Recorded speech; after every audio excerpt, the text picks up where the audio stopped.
បាទសូមអនុញ្ញាតគោរពជំរាបសួរអតិថិជន789អូតូទីគោរពពុកម៉ែទីស្រឡាញ់បាទថ្ងៃនេះដែរឃ្លៀងយើងខ្ញុំបានកាត់រថយន្តមួយគ្រឿងទៀតឲ្យបាទជូនម៉ែបងប្អូនបាទហើយមួយគ្រឿងដែលខ្ញុំតែកំពុងបង្ហាញពុកម៉ែបងប្អូននេះបាទជាប្រភេទរថយន្ត MG ZS បាទឆ្នាំផលិត2025ពណ៌សបាទ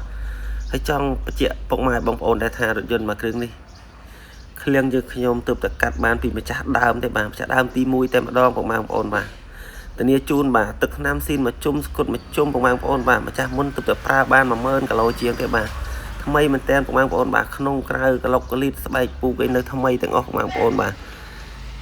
និយាយទៅឡានខ្លាញ់គោមិននៅចឹងពុកម៉ែបងប្អូនបាទម្ចាស់មុនក៏ប្រើថែមែនទេក៏ប្រើបានតិចណាបងបាទទើបតែ10000គីឡូជាងទេបាទចំពោះពុកម៉ែបងប្អូនដែលកំពុងតែស្វែងរករថយន្ត MG ZS បាទមកមើលរថយន្តមួយគ្រឿងនេះពិតជាមិនខុសចិត្តទេបាទធានាជូនបាទថ្មីអត់មានកន្លែងទោះស៊ីនមួយជុំបាទវឺតមកពុកម៉ែបងប្អូនចាប់អារម្មណ៍បាទមកមុនបានមុនបាទពុកម៉ែបងប្អូនអ្នកទិញជីលុយសុតក៏បានបងរំលោះក៏បានឬក៏វាយដូរជាមួយរថយន្តពុកម៉ែបងប្អូនបាទចាប់អារម្មណ៍ជួយមកដល់ទីតាំងមកពុកម៉ែបងប្អូនបាទទីតាំងបងប្អូននៅតាមបណ្ដោយផ្លូវកបាត់ក្រុងទី3ជិតស្តុបវត្តចលងមលូបាទសូមអរគុណ